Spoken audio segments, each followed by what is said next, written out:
Biology, class 9 है, chapter 5, lesson 7, meiotic errors, meiosis जा नुक्स, आवां biology जो उस्ताद ने जो चन्ना, आवां के सिंधु ऑनलाइन स्कूल में बलिका।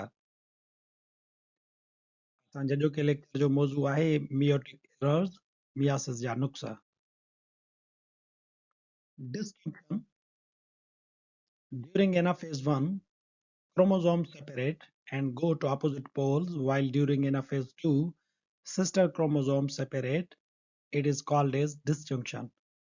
तव्हांखे यादि हूंदो त असां मियोसिस 1 ऐं मियोसिस 2 में स्टेप्स पढ़िया हुयासीं, मरहला पढ़िया हुयासीं।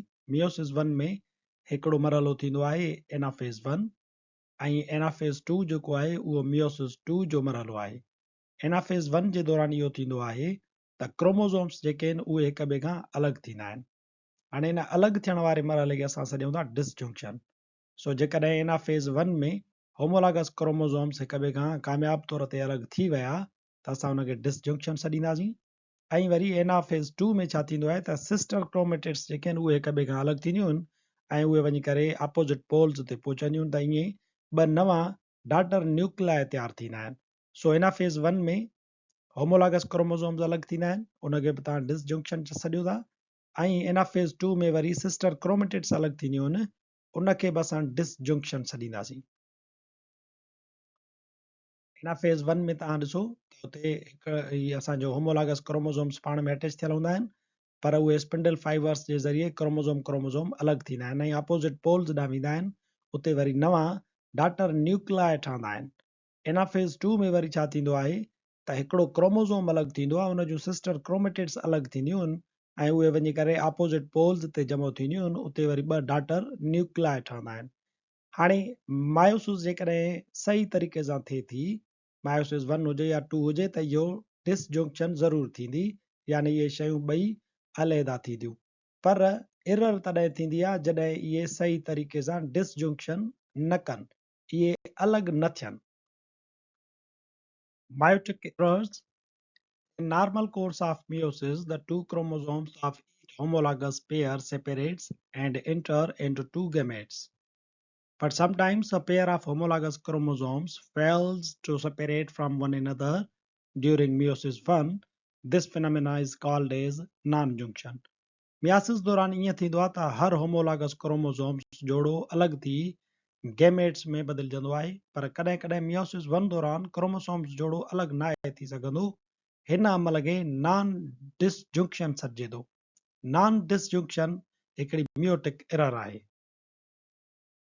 मिसाल जे तौर ते मियोसिस 1 में जेकॾहिं नॉन डिसजंक्शन ॾिसूं असां त ॾिसो त हिते तव्हांखे क्रोमोसोम्स नज़र अचनि था।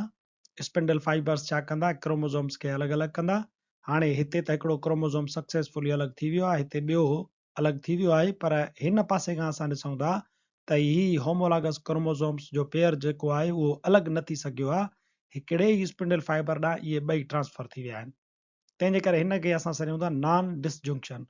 हाणे छा थींदो त ही अलॻि पोल ॾांहुं ट्रांसफर थींदा ऐं ही जेको क्रोमोसोम आहे अलॻि पोल ॾांहुं ट्रांसफर थींदो, उन्हनि जे चौधारी वरी न्यूक्लियर मेम्ब्रेन डेवलप थींदो। हाणे तव्हां हिन त डाटर सेल में ॾिसंदो त अॻिते हली करे क्रोमोसोम्स जो तइदादु घटिजी वेंदो ऐं हिन क्रोमोसोम जेके हेॾे तमामु घणा वधीक थी विया, ॿ जेके आहिनि क्रोमोसोम ऐं हिकिड़ो टियों क्रोमोसोम हेॾां ट्रांसफर थी वियो।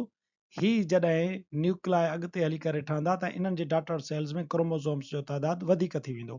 नॉर्मली जेकॾहिं असां ह्यूमन सेल जी ॻाल्हि कयूं त उन मंझि 44 क्रोमोसोम जेके आहिनि ट्रांसफर थियणु घुरिजनि, पर जॾहिं क्रोमोसोम सही तरीक़े सां डिटेच न थिया, उन्हनि जी डिसजंक्शन न थी, नॉन जंक्शन थियो, त हिकिड़नि गैमेट्स मंझि क्रोमोसोम्स जो तइदादु 46 खां घटि थी वेंदो, यानी 45, ऐं ॿियनि में वरी छा थींदो त वधीक क्रोमोसोम अचण जे करे 46 खां मथे अंगु अची वेंदो, यानी 47।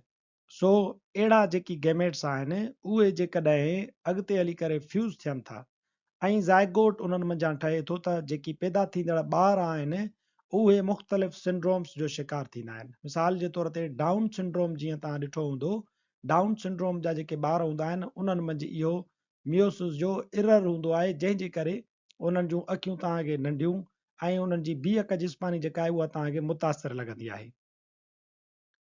Non-disjunction results in the production of gametes which have either more or less than the normal number of chromosomes. Non-disjunction सबब अहिड़ा gametes पैदा थींदा आहिनि जिन में chromosomes जो तादाद घटि या वधि थींदो आहे. If such abnormal gametes fuse with a normal gamete, जेकॾहिं अहिड़ा abnormal gamete कंहिं normal gamete सां गॾु fuse थी विया, it results abnormal chromosome number in next generation. त हाणे जेको ईंदड़ नसुल आहे, जेको ॿार ॼमंदो, उन मंझि एबनॉर्मल क्रोमोसोम जो तादाद ट्रांसफर थींदो. मिसाल जे तौर ते या त 47 क्रोमोसोम हूंदा या 45 क्रोमोसोम हूंदा. ऐं अहिड़ो ॿार जंहिंमें 45 क्रोमोसोम हुजनि या 47 क्रोमोसोम हुजनि, उहो कंहिं न कंहिं सिंड्रोम जो शिकार थींदो आहे. असांजो अॼोको लेक्चर मियोटिक एरर्स सां गॾु हिते पुॼाणी ते पहुचे थो. वरी हाज़ुर थींदासीं नए लेक्चर सां गॾु. तेसिताईं ॾिसंदा रहो सिंध ऑनलाइन स्कूल.